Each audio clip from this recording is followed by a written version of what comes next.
Assalamu Walaikum. Hello friends, how are you? Welcome back to my another video.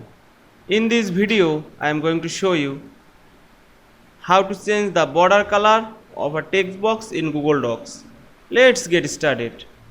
At first, you have to open your Chrome browser, then open your Google Docs app.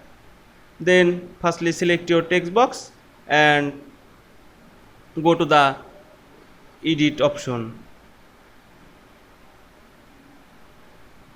Now select the text box and go to the border color.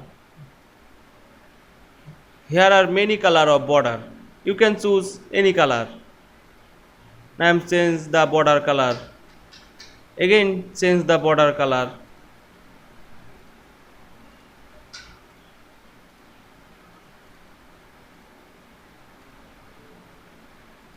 Now click save and close.